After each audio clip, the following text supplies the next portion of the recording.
వాక్య ధ్యానం కొరకు మొదటి సమూయేలు గ్రంథము 2వ అధ్యాయము 9వ వచనంలో రాయబడిన వాక్యాన్ని చదువుకుందాం.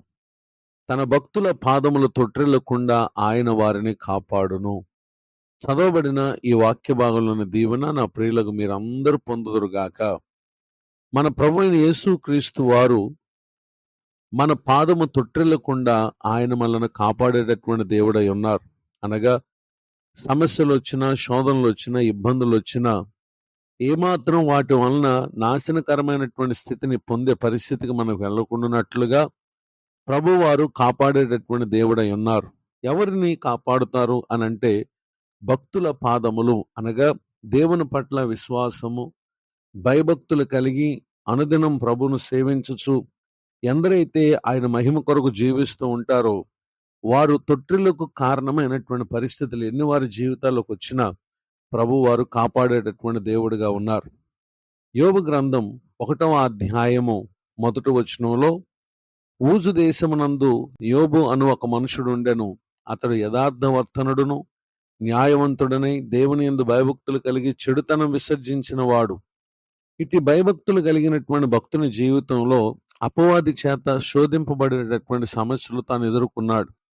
10 మంది బిడ్డలు చనిపోయారు. తనకున్నటువంటి పశు సంపద, పలు రకాల పరిస్థితులు అతనికి ఎంతో బాధను, కష్టాన్ని తెచ్చిపెట్టాయి.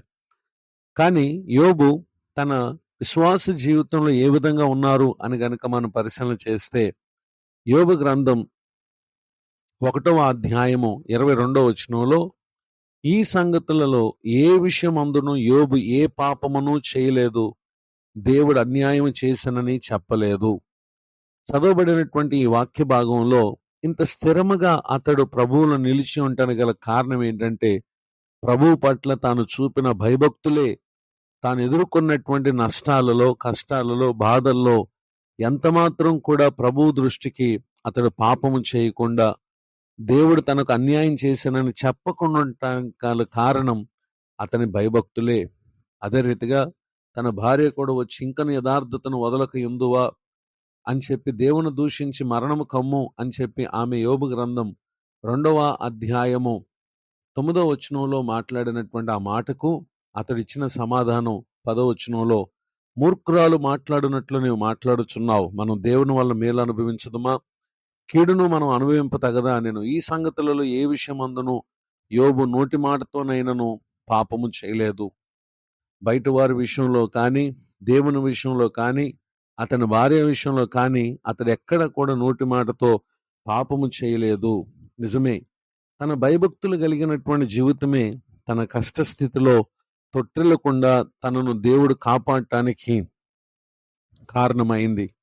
ఈ మాటలు వింటున్నటువంటి నా ప్రియ సహోదరి సహోదరులు, యోబు భక్తుని జీవితంలో, యోసేపు భక్తుని జీవితంలో, ఇలా దానియేలు భక్తుని జీవితంలో మనం పరిశీలన చేసినప్పుడు వారు తమ విశ్వాసం నుండి తొట్టిల్లిపోటుకు అనేక పరిస్థితులు వచ్చాయి, కానీ వారు స్థిరముగా ఉన్నారు. అదే రీతిగా నేడు మనం చదివినటువంటి వాక్య భాగంలో మరి ముఖ్యమైనటువంటి వ్యక్తిగా ఉన్న హన్నా కూడా, ఆమె ఎంతో శోధింపబడింది. అయినను ఆమె దేవుని అందించినటువంటి విశ్వాసంతో దేవుని మందిరానికి వెళ్ళి చేసినటువంటి ప్రార్థన, దేవుడు ఆమెను ప్రార్థన విని ఆమె జీవితంలో సమయాలనిచ్చి ఆశీర్వదించారు. ఈ మాటలు వింటున్నటువంటి నా ప్రియ సహోదరి సహోదరులు, ప్రభువారు మీరు తొట్టిల్లకుండానట్లుగా ఆయన మమ్మల్ని కాపాడేటటువంటి దేవుడై ఉన్నారు. అయితే దీనికి కావలసింది దేవుని పట్ల భయభక్తులు.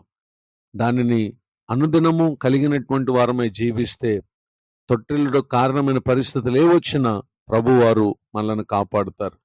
ఈ దీవెనకు నా ప్రియులకు మీరు పాత్రులు కావాలని కోరుతూ ఈ మాటలు ప్రార్థన. దయగలిగిన మా తండ్రి, మీ కొందనాలు, స్తుతులు, స్తోత్రాలు. నేడు విన్న ఈ మాటల ద్వారా మా ప్రియుల ఆత్మకు నూరంతల మేలు కలుగు చేయండి. మీ పరిచయలో ప్రయాసపడుతున్న దైవజనులను, వారి కుటుంబాన్ని, పరిచయను మీరు దీవించండి. కృంగిన వారిని, దుఃఖితులను, అనాథలను, విధవరాండ్రను, దిక్కులేని వారిని, వృద్ధాప్యముందున్న వారిని జ్ఞాపకం చేసుకునండి. పలు సమస్యల చేత శోధించబడుతూ కృంగిన వారిగా ఉన్నవారు నేడు నీ మాటల చేత వారు బలముంది మేలు పొందుదురుగాక. మరి ఒక నూతన సంవత్సర దయాకిరీటను పొందిన మా ప్రియులను మీరు దీవించండి. యేసుక్రీస్తునాలో బ్రతిమలు ప్రార్థిస్తున్నాను తండ్రి, ఆమెన్. తండ్రి, కుమార, పరిశుద్ధాత్మ దేవుడితోనే నడిపించునుగాక. ఆమెన్.